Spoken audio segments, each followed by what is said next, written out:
Concussions have been a growing problem. In the last decade, American Academy of Pediatrics reported that the concussion percentage for teens ages 14 to 19 had risen 200%. Today I would like to talk about concussions, and I'm going to inform you about the different ways of concussions throughout society. And the first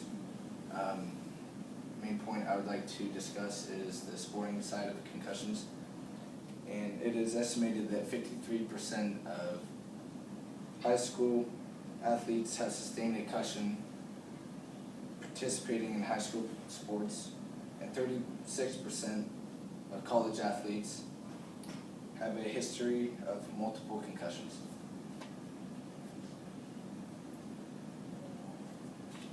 According to Head Case Company, 47% of reported cases occur in football, with 33% taking place in practice. Reasons for concussions in football: players are leading with their helmet and having it act as a weapon. Refs in football are preventing concussions by when a player tackles with their head, the ref will throw a flag, and the team and the player get a personal foul and flag. Although there aren't as many concussions in soccer, New York Times reporter Rob Hughes collected information from the 1970s of more than 44 deaths of English soccer players. The reasons for concussions in soccer are that players are getting knocked in the head by balls flying through the air unexpectedly, and balls are also hitting them from players trying to hit the ball with their head, and also players are knocking into each other when they're trying to go up for a ball. FIFA is in a lawsuit with parents and players because of the mishandling of concussions. With players, parents are saying players under 17 should only be allowed to hit the ball a couple times a game. Now that we have talked the sporting side of concussions, I would like to talk about symptoms of concussions and concussions, about how concussions affect the body. A concussion is a type of traumatic brain injury, or TBI, caused by a bump, blow, or jolt to the head, or by a hit to the body that causes your head and brain to move rapidly back and forth. This sudden movement can literally cause the brain to bounce around or twist in the skull, stretching and damaging the brain cells and creating chemical changes in the brain. What you might not know is that these chemical changes make the brain more sensitive to any increased stress or injury until it fully recovers. A concussion is a type of traumatic brain injury, or TBI. Symptoms of a concussion can last days, weeks, or even longer. During a concussion, the brain is pushing against the skull, causing bruising and stretching and tearing of the nerve tissue. The brain cells can then get interrupted, and the brain loses capacity to send information to the body.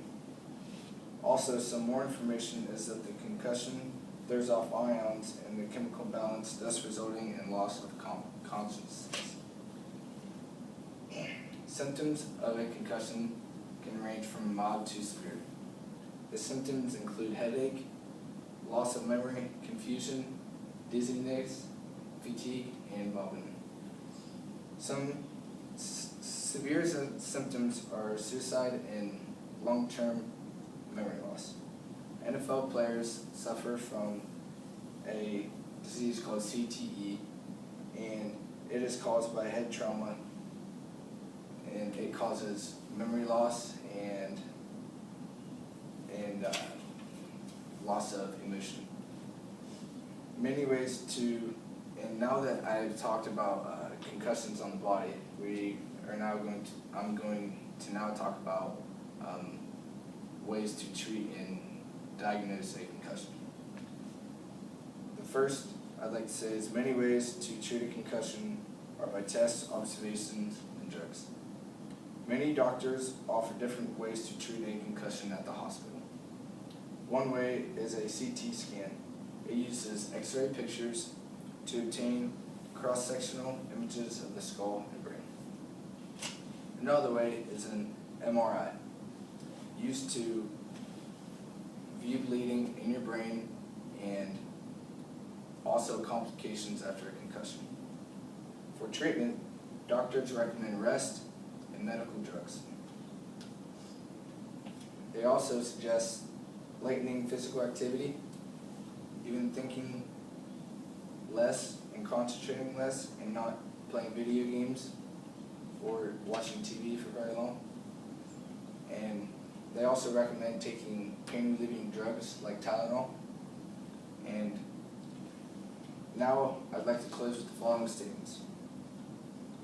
Since we talked about sporting, the concussions in sporting, and the effects of concussions on your body, and also the ways to treat and diagnose concussions, I have successfully informed you about concussions, and I hope that this information will help you in future situations with dealing with